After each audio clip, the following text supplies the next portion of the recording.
Hello everyone, I am Baishali Mitra.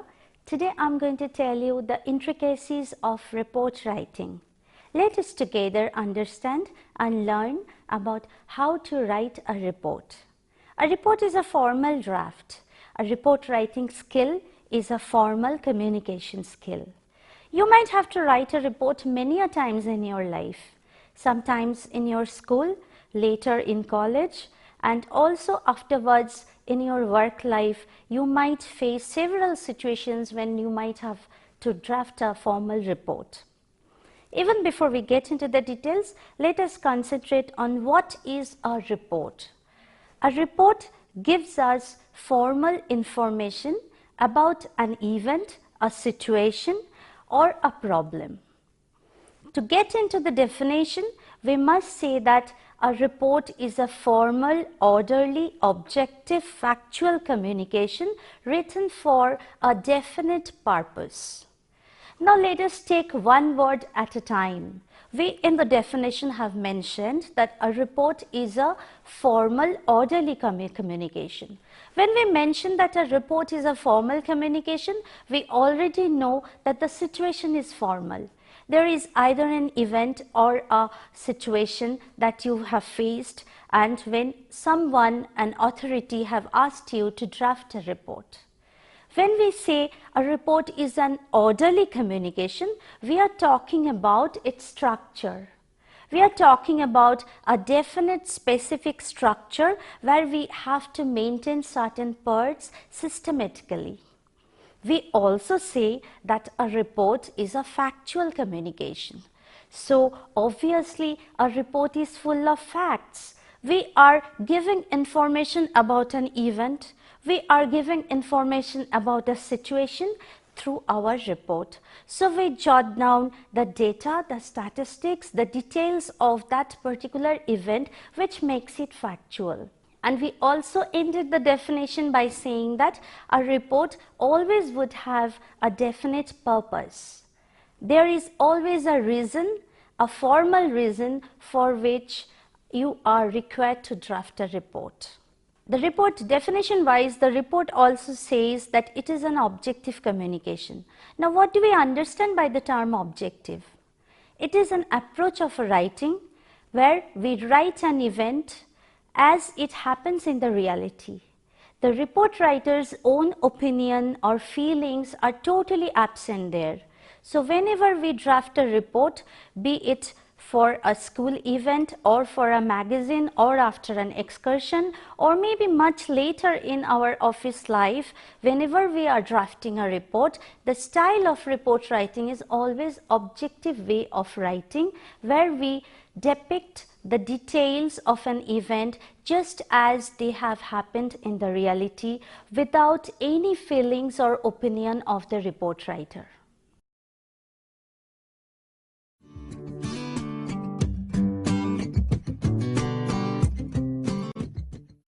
There are different types of reports that we come across. First of all, say for example, a newspaper report. Well, in your life, you might have to take up a profession of a newspaper report writer. In that case, you will write a report of an event or maybe about a situation or about a problem that has happened all over the world. The topic of these reports can be various. It can be related to the field of politics or maybe entertainment, maybe science or education or lifestyle, human relationship, it can be anything. Next, we will talk about a report which is less formal than this, and these reports are actually a description of an event. They describe an event or a function or maybe a trip in detail. These kind of reports are commonly faced in your educational life, maybe from school or later from your college or from any other educational institution. You might be asked to draft a report after a college event, after a function, after a cultural program, or maybe you have gone for an excursion trip, you come back and draft a report.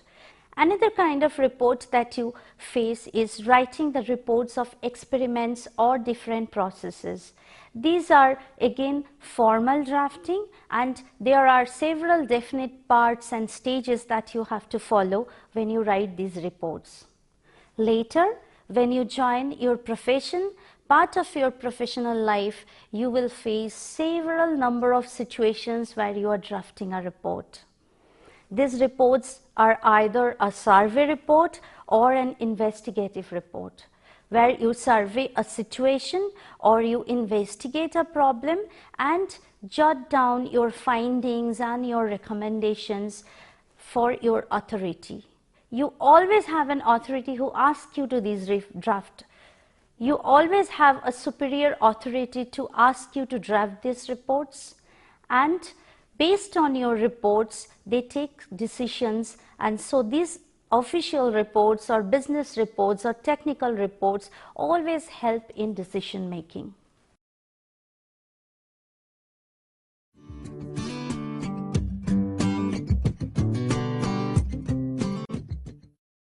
If we concentrate on the report writing style, we will understand that a newspaper report is always written in an impersonal and objective manner. Over here, the situation that has happened about which the report is being written is more important, and the writer's own feelings or opinions would never come into the play. So, newspaper report writing style is always formal, objective and impersonal. Now, if I go to the report that is being written about events that you face in a school, which are more factual in nature, are less formal in style than the newspaper reporting. These reports are more in detail in comparison to the newspaper report again. Newspaper report, the fact, brevity is very important. But if you come down to these reports which you draft to talk about the details of an event that has happened in your college, you make it more detailed as per the venue, the time, or maybe the sequence of events. These reports are mostly written in more than one paragraphs. Now, coming to another kind of report where we are writing a report about a scientific experiments. Over there again, the style is impersonal, because the person who has done the experiment is not so important, but we write in detail the procedures through which the experiment has taken place. These reports have various steps to maintain. Now let us talk about reports that we draft in our professional life, the reports that deal with certain situations or problems that we face in our professional world. These reports again are very formal and they are written in different specific parts. You investigate, then you draft the procedure of your investigation. After that, you draft the findings that you have found out based on those procedure, and in the end you talk about your recommendation based on those findings. So, business reports also would maintain a style which is formal, objective, yet orderly and maintained in different parts.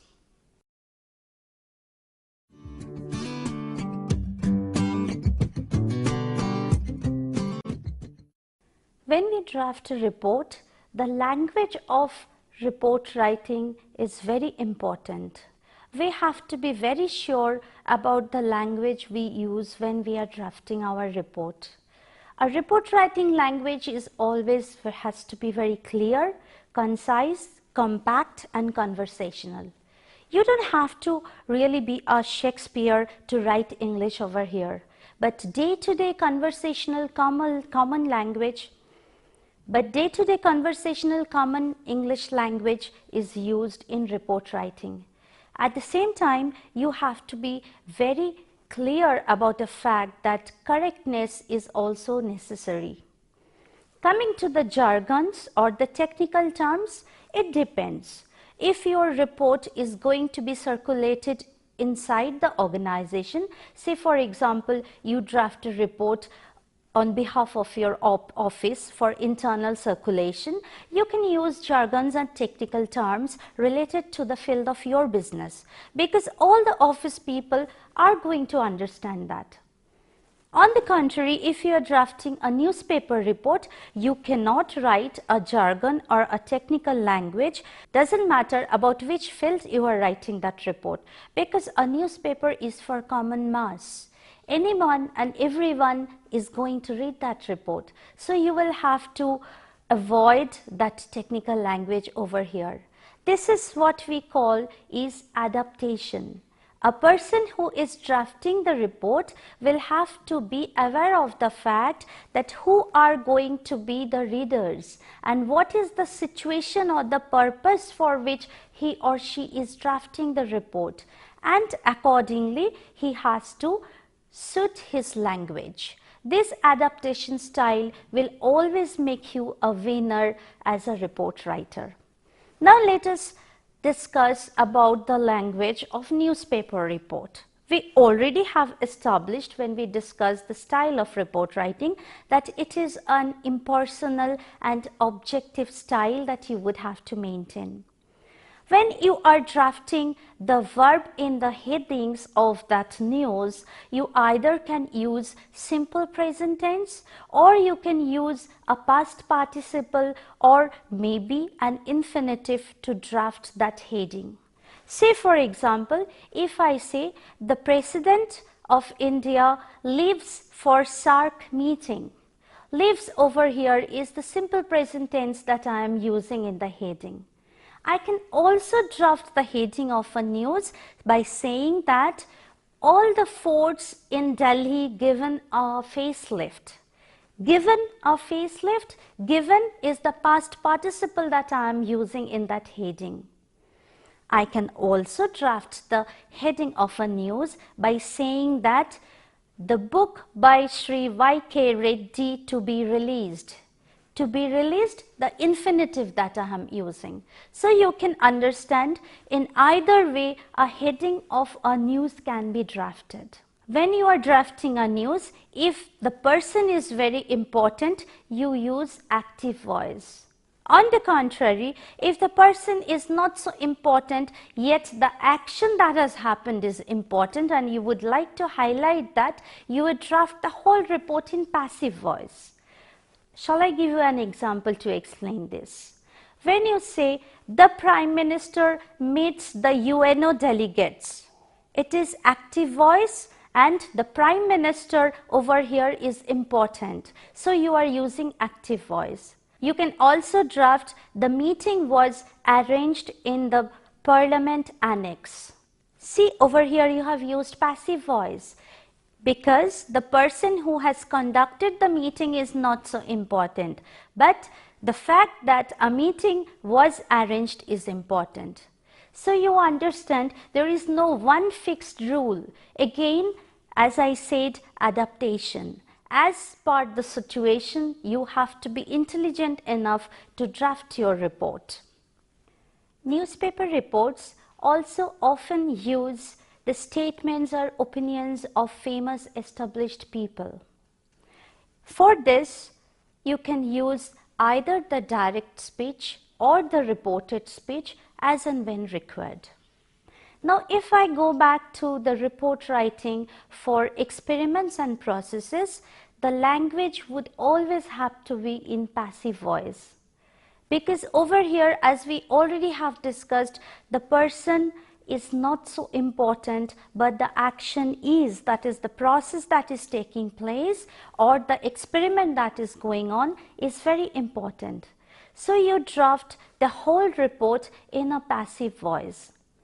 For example, we would have to say that 5 milliliter of hydrochloric acid was kept in that test tube. Or we can even say the fish pieces were marinated in an onion garlic paste. So see, I am using passive voice because the fact that I have done it is not so important, but what I have done is important. So the action is to be given importance, and the usage of passive voice in this kind of report writing is very necessary.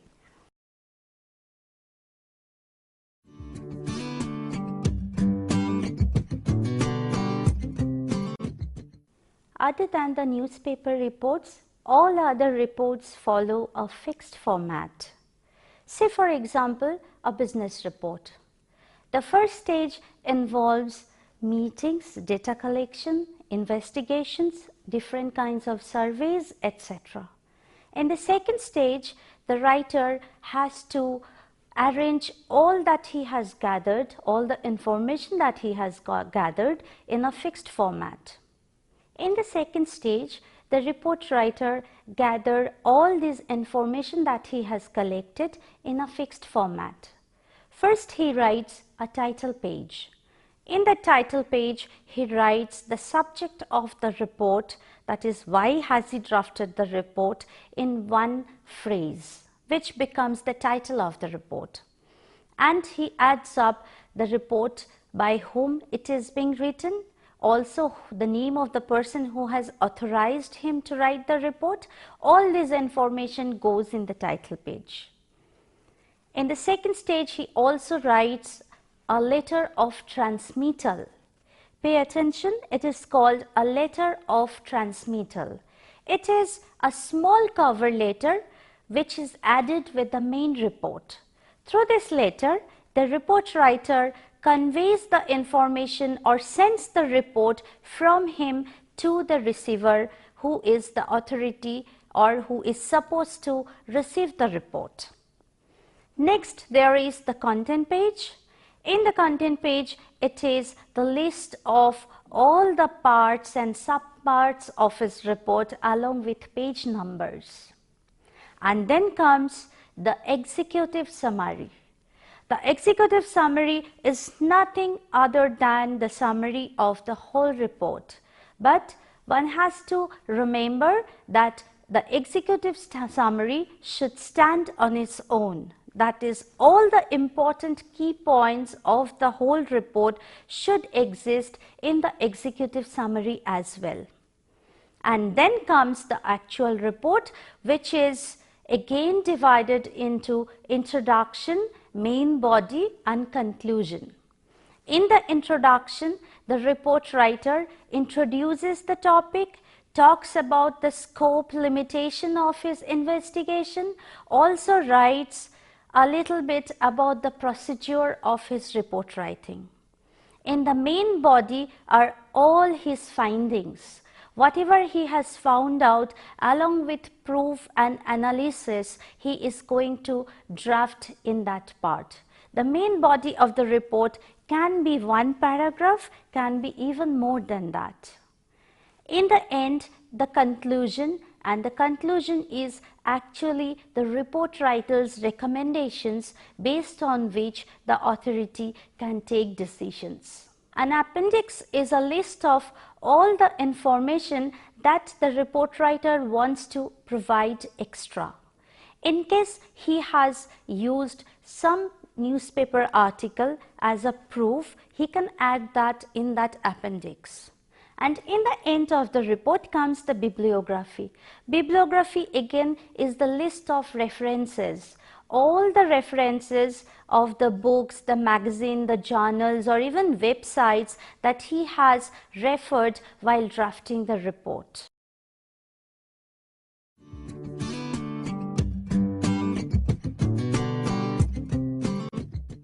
Reports of scientific experiments and processes also list their findings under certain specific headings. Number one is aim. They have to write down the objective for which they are doing the experimentation or the process. Next comes the list of apparatus. Whatever apparatus they have used in the experimentation, that too has to be mentioned in the report. After that, it is the procedure. In the procedure, a detailed description of all the processes or the steps that has taken place has to be noted down. Along with this, the principle of the experimentation is also added, and in the end, it is the observation and the conclusion. First comes the observations, that is based on the procedure of the experimentation. Whatever the report writer has observed, he has to note that. And The whole experimentation must have given some conclusion to the report writer that is noted down as the end of the report.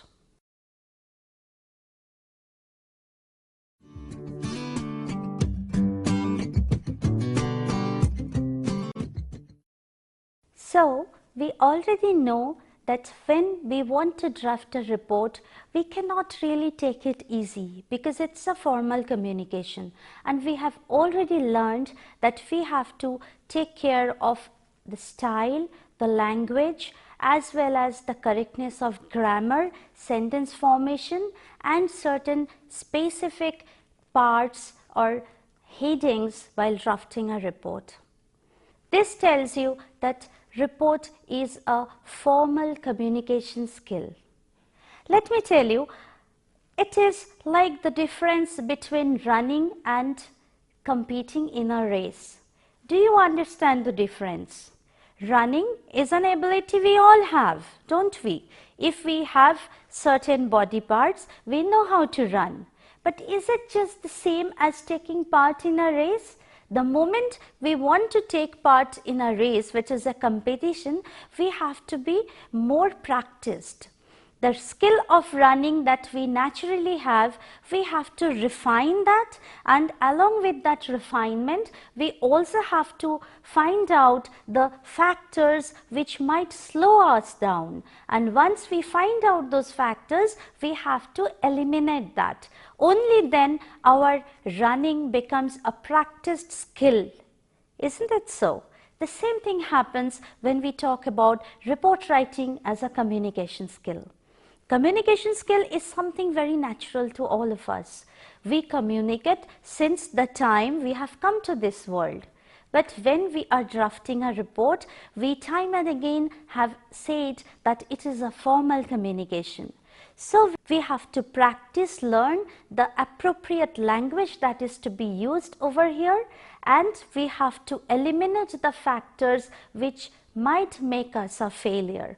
Only then a report writer becomes successful in all his effort.